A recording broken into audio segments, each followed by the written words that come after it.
right?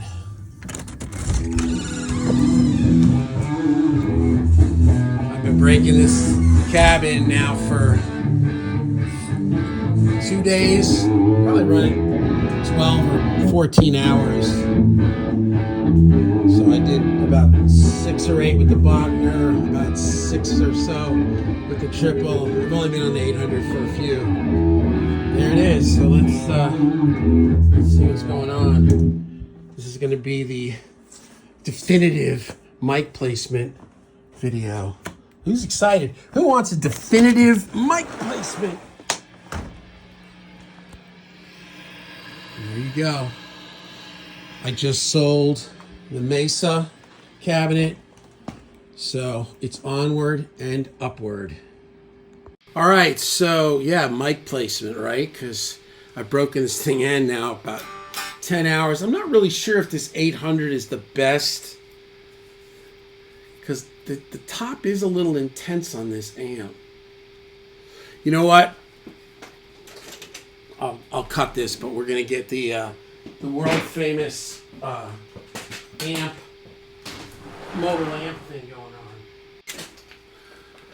on. Okay, so I'm back. The 77 is going to be better for this, just because I kind of know how that thing sounds. So let's see what's going on. Man, that may be perfect just the way it is.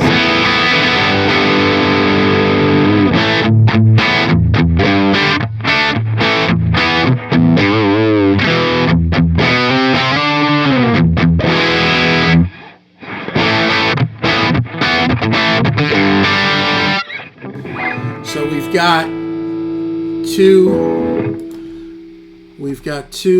got mic 1, which is a 57, and mic 2, which is a 160 on both on vintage 30s. There's no more greenbacks.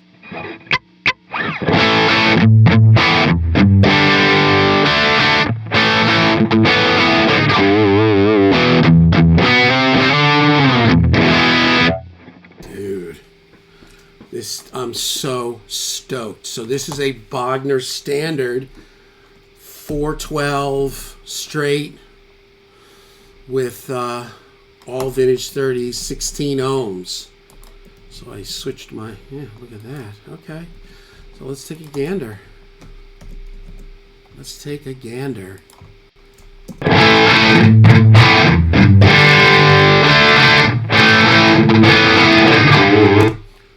A lot of the ooh is gone now that it's broken in. So here's the 57, and here's the 160. I don't know, maybe that is it.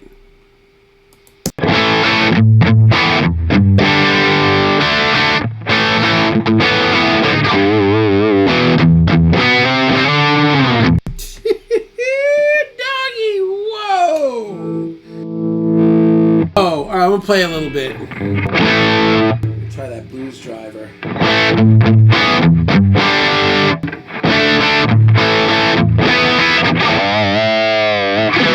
Jeez. Yellow side of King of Tone.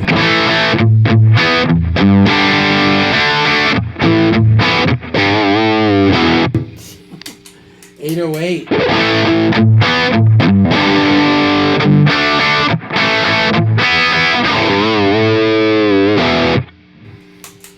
Archer.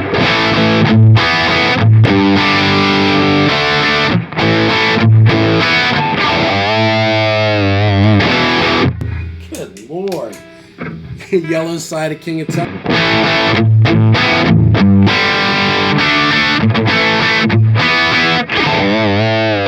Now with both yellow side and blues driver.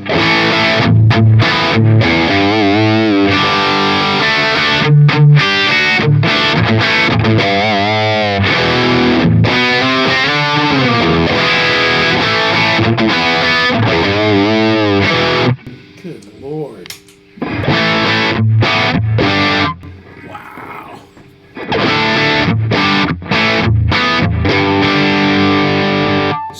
so much more pure than the two speakers. I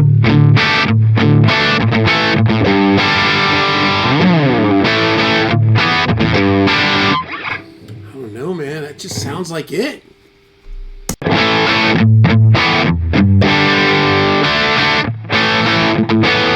So, wow. That's 77 Bog Cab Les Paul. Now let's just pop in that 800. I'm so conflicted because sometimes I always like the 77. Sometimes I really like the 800 and sometimes like I'm not as into it. Everything's at 16 ohms too. Whole new trip. All right. Cabinets in, on. 800 is probably going to be noticeably louder, but I will. And I brought that treble down just a hair, and that presence down just a hair. Yeah, here it is. So.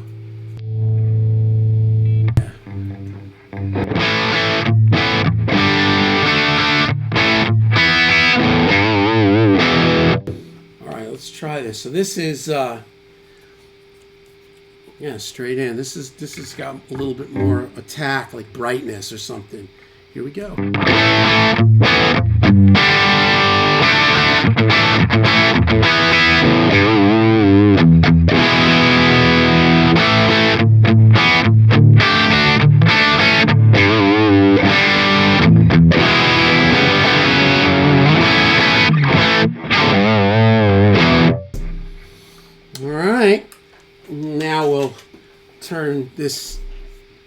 We'll turn up the 77 when we do the when I do the video. I'll turn it. Whoa, hey, how's that? Is that normal? No, just kidding. Kind of even them out now.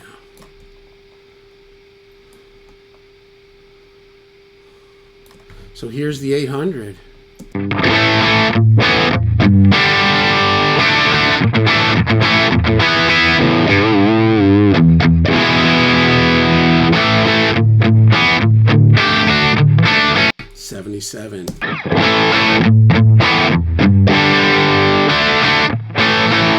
Really what it is, to me is like it's the tonal is a little different, but mostly it's like the 77 is softer, like it's got a little softer feel, which makes it feel sometimes a little more warm, which I know why now. Guys like that huge Valverta dude and Zach Wilde, they like the 800 because they want it to be really more aggressive, right? So here's the 77.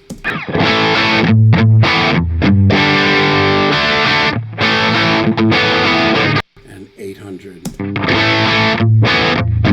Yeah, I don't know. Now it feels like maybe it's a little bright. Maybe I should move that 57 out a hair. Here's the 77. I think the mic placement's fine. I've got both mics right where the center dust cap and the cone kind of meet. That's the sweet spot usually. And you can obviously adjust it. And there's no post-processing. There's nothing on. There's no EQs or compression or, soothe or anything like that. 77.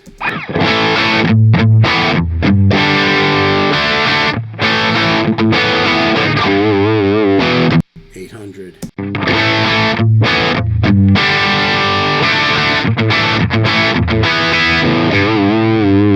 Yeah, the top end on the 800 is more aggressive. It also feels like, just listening to this, like this is for guys like that maybe, I don't know, use EMGs or more metal.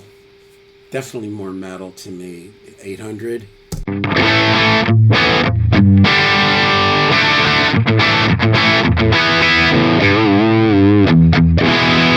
And 77. Yeah. So anyway, I think the mic placement is probably right there. Let's try this. We'll kill this. We'll turn this on. We'll kill this. We'll turn this here. Maybe we'll try and, what am I going to try? The matchless.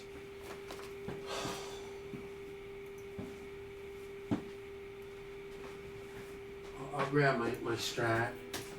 I've been doing all this stuff with the matchless, just with the Les Paul, just because this is my thought, and I don't know if we're accurate here. It's like I'm speaking in the third person. Not sure if we are accurate here, me.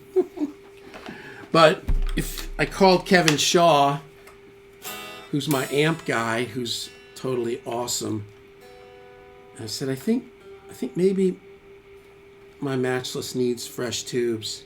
It feels like it's just getting kind of, I don't know. And I also, I've got, the mic is now the, I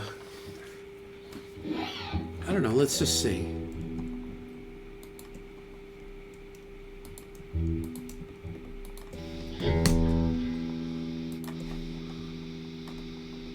This is it, guys. Matchless, Strat, American 2. I know what that means. Position 2. Yeah, see, it's better with the two mics. The two mics on the one speaker. Now it feels more lively.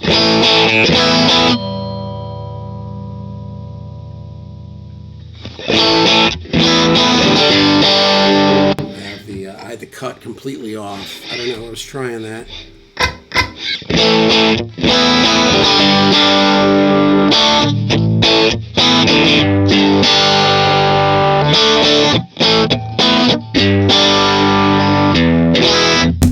All right.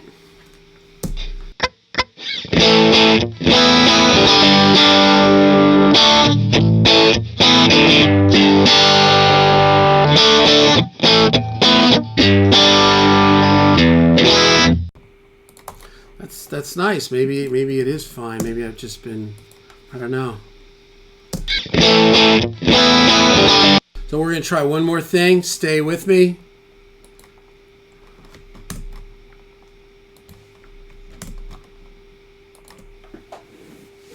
Un momento. Kill this. We're going to put the straight in there because this is how Dan Huff just uses his matchless with his 412 Bogner. Set the matchless to 16 ohms. We are now a 16 ohm speaker studio.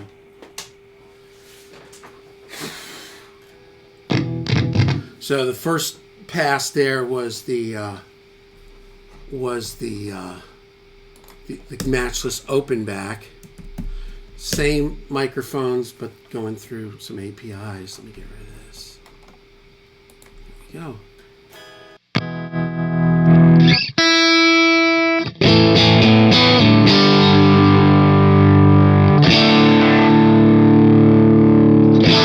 Same settings.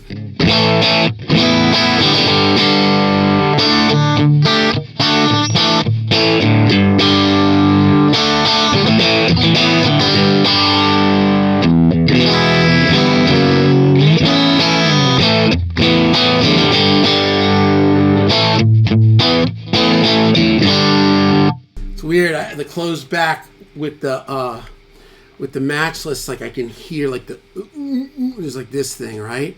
So here's the matchless through its own cab. There's no like tightness because the sound is escaping out of the back. And then here it is through the 412. That's actually really nice, and you could cut some of those lows. Oh man, that's actually really nice. And that is the matchless also now running at 16 ohms. I did notice Dan runs his at 16 ohms because he doesn't have a matchless cab that he uses for recording, I don't think. So here's the matchless through the 412 with a little low cut. And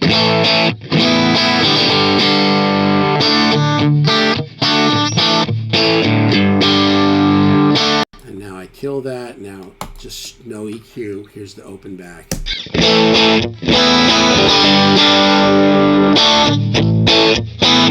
It's different, you know, and here's closed back with the EQ.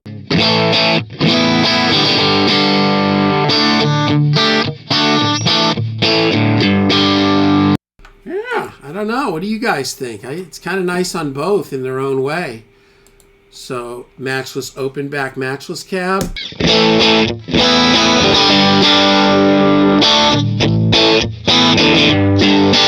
And close back. And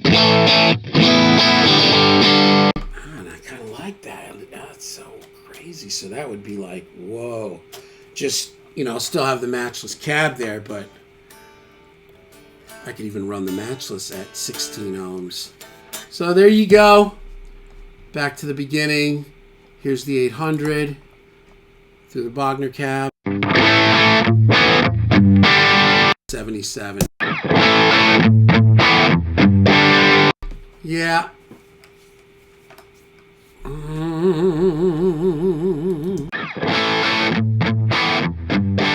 That's the 57. Here's the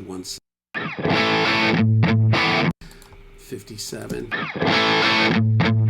It's a little, I'm wondering if this 57 could just creep out a hair. Do we want to try it? Let's try it. I hope you guys enjoy these videos. I know they're not scripted, if you hadn't noticed. I mean, sometimes I kind of have an idea in my head, and sometimes I'm like, all right, I'm going to do this and then that and this and that, but most of the time I don't, because I don't know, those kind of videos tend to start to bore me. They're just not my thing. So now we're going to go back into the 77. We'll let it warm up a second. We're back on the Bogner cabinet. I'm going to creep that 57 just out a hair from where it is. Just a little more into the cone. And I mean a hair.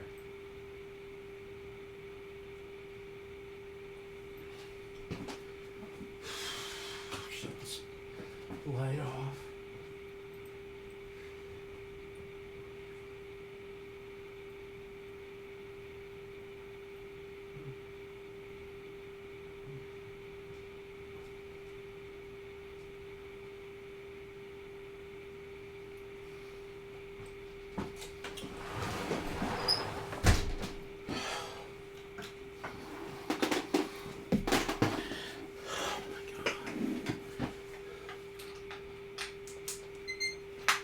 This pretty much would be the only move, if I did make a move, that I would make. Because, yeah, this is now 77 Les Paul, mic out a hair. And I know what that means. It's a little further out from the rim of the center dust cap. So it's going to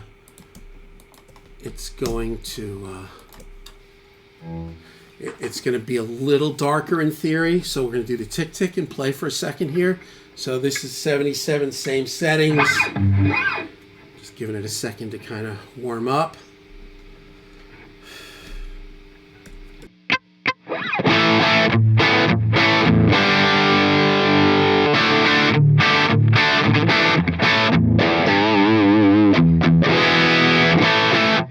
So I hate to say this as soon as I get done playing, because sometimes the emotion or the little tone of the room, but that seemed better to me. Yep, so there's that peak transience on point, and let's take a listen to it.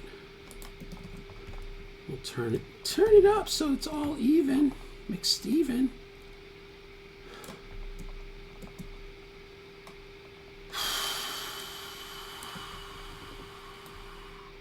Because if you've ever been on gear sluts, you know that volume matters. Here we go, 77 new mic placement. Oh, the EQ is on too. Okay, so we're shutting that off. So now we're just hearing it pure. Good call, James. And the original. original. Yeah, I think it's better. Maybe a little too much in.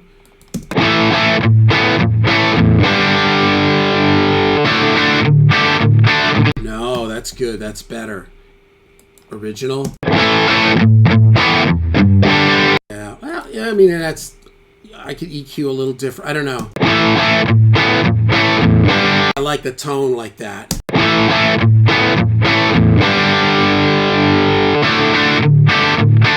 And the original.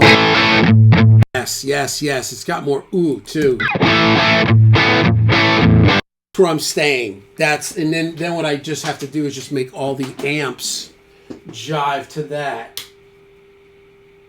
You know, like when I put the ecstasy on it or the whatever amp, make it jive to this. But this is the placement right here. So again, I'm going to look at the tick tick. So I hope you guys have been enjoying this ride. If anybody saw the video from yesterday, I went to the ENT. My voice was weird coming out of having COVID. It just was, it just felt strange.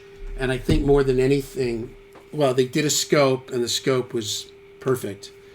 And I had done a scope 10 years ago after I had had a bout with pneumonia. So they had the original video and pictures, and he says your vocal cords look literally identical. Like they look like a kid's vocal. They look like a young person's vocal cords. So I'm 61 years old. I sing every day, and sometimes I sing, in the sweet spot, medium, okay, light. But there's days where I'm unleashing the Kraken. So I was very stressed out. And my voice feels great now. Yeah, it's flowing. Because 2 weeks from today, I'm in Kentucky singing Journey and Toto and, Bon Jovi and Tears for Fears and Ozzy or, whatever, Van Halen. So I've got to have it, yeah. So anyway, there it is. So I feel better, right? Because that was so... Original mic placement on the 77. New mic placement. Yes. And again, we're probably 10 hours into breaking this cabinet in. Probably not going to do any more breaking in. Like now, I'm just going to play with it every day. I think it's probably pretty good. They say it's like anywhere from 4 to 20 hours or something. But I mean, I've put 10 hours on it pretty hard. Not full volume anything, but, hitting it. All right. So, wow, that's exciting. Oh, my God. So, I sold my Mesa cab today, which is really good because it was time for that to go. And I thought, regardless of it, down the line, I'm like, I don't know, maybe the Bogner's not my thing. I know the Mesa's not my thing, so I'm moving on either way. And it's kind of cool to be at 16 ohms. It opens up a lot more options. The 8 ohms always gets me locked into Mesa because Marshall's, Friedman, Bogner, all these guys are all 16 ohms mostly. So there it is. I'm gonna do this video.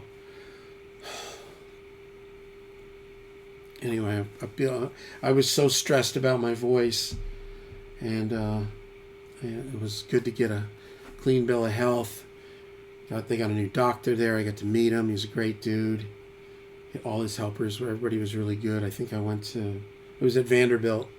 So, yeah, I'll see. I don't know if you can see this. Well, I put the video up yesterday.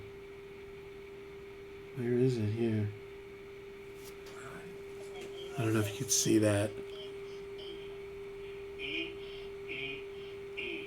Well, great news, I'll tell you this, there's no bumps, anything like that. And that was it. And when the doctor came in after, that was the initial, the lady that did the scoping, when he came in, he looked at it, he's like, look at the original ones from 10 years ago. It's exactly the same. So, anyway, plus being a voice coach, it's nice to know that, what you do is is good. And I even told him, I said, I know really good technique, and I use really good to good technique most of the time. And, rock and roll is rock and roll. Sometimes you just got to drop the hammer, man. You see all these guitar players with their technique, they're always like this. And I think about, like, I don't know, that's not the way I think of rock and roll. It's like, I don't know, man. You're just like supposed to be sliding a guitar on the bar, the bar, and playing slide with a beer bottle. And, you're supposed to be kind of, I don't know, I don't relate to this. I see all these guys, I just don't relate to it. It's just not where I came from. So, but there you have it, man. Enjoy.